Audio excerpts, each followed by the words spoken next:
Hi, I'm Ifrah Ahmed, Somalian activist based in Ireland. We are delighted to have today President of Somalia, Hassan Sheikh Mohamud. Assalamu alaikum, Madam Rahman. Thank you. Thank you so much for having us today here. It's a very big time opportunity for us to interview with some questions of women's situation in Somalia. My first question, a number of Somalis like me want to help the creation of stable Somalia. What can the women diaspora do to support development of the country? And how can they retain knowing that themselves are not safe?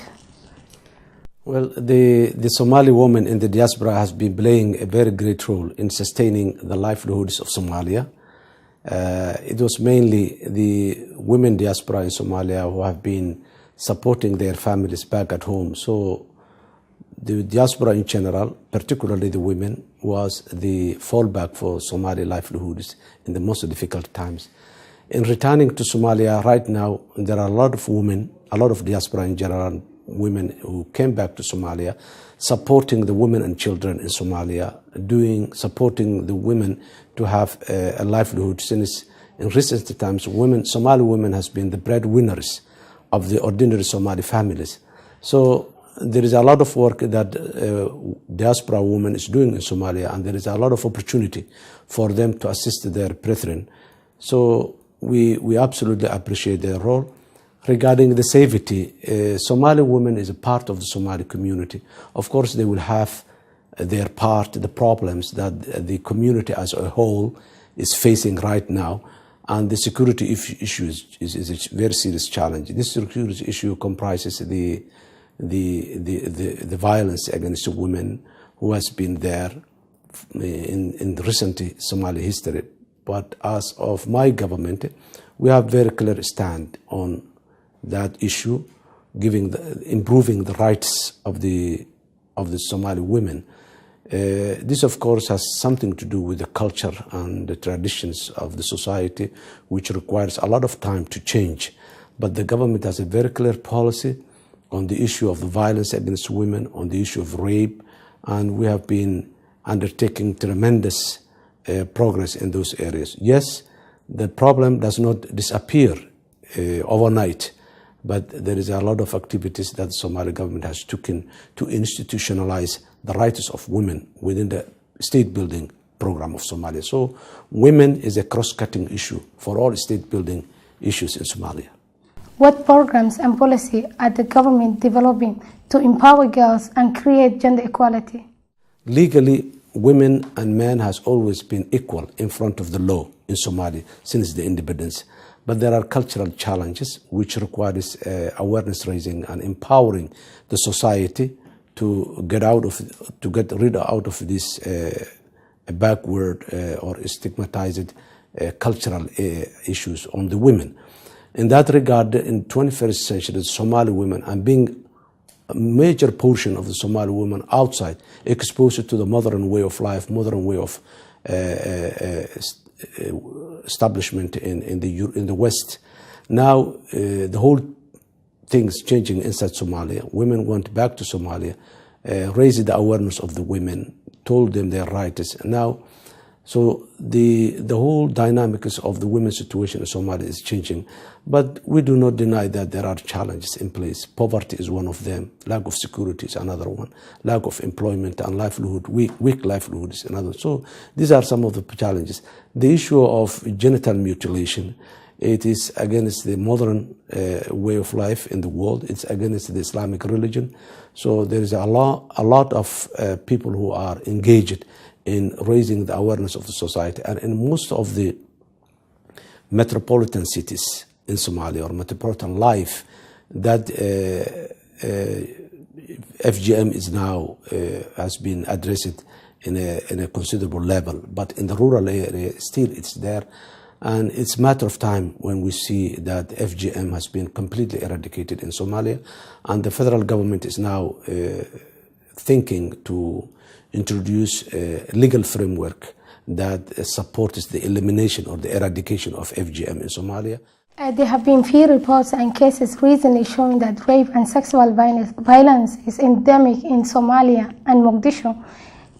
According to UN report, over 70% of 170 cases has been taking place in Mogadishu in 2012 were carried out by men wearing government uniforms. What is the government doing to investigate cases of sexual violence, takes its security sectors by others? This is an issue of lack of enforcement of the rule of law, and that's why we made priorities on the security sector and the justice system. We make top priority of our government. The issue of statistics is always questionable. Recently, the government has established a permanent committee that investigates the rape cases. We are establishing a special unit within the police force, which are mainly special for the rape only, whereby mainly these special forces, a major portion of these special forces are women.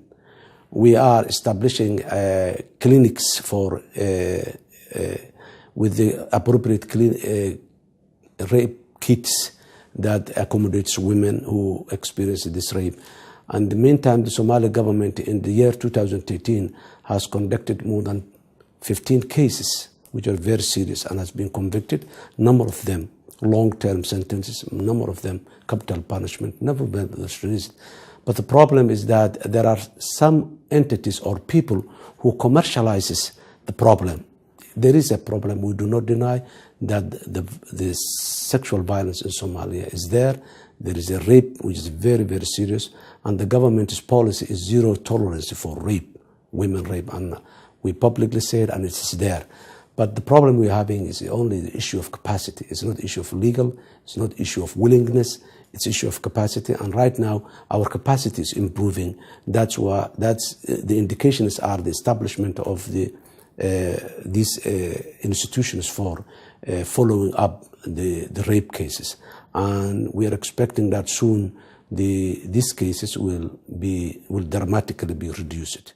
But Mr. President, recently there have been allegations of rape committed by a member of African Union peacekeeping mission in Somalia. How can we account for such a violation? And what are the funding for the committee? One thing I would like to say is, first of all, the Somali government has made its own investigation, which soon the reports and the results of this investigation will be published.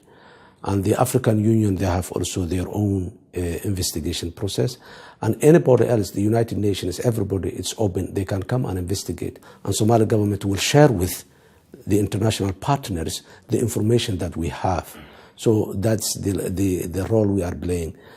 For the recent case of the involvement of the African Union, the Prime Minister have established an investigation committee comprising different government entities, including Somali civil society, and the human rights activists in Somalia are also part of the investigative committee, and the results will soon be published. So we will only respond and take further actions based on what we have. I have been working with the police authority in Europe to deal with cases of FGM, female genital mutilation, and I can see the benefit of the trained police in protection of women. What particular plans that the government have in terms of addressing problems of sexual violence?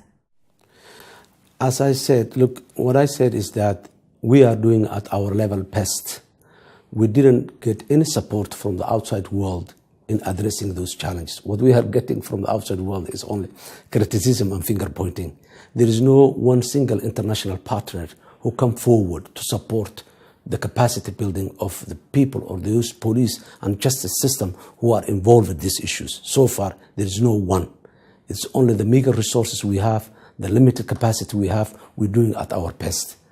And we are expecting that soon we will be getting support from the outside world. That's why we are very much hopeful and that this sexual violence against women will be dramatically reduced in the near future, and in the midterm it will be eliminated totally.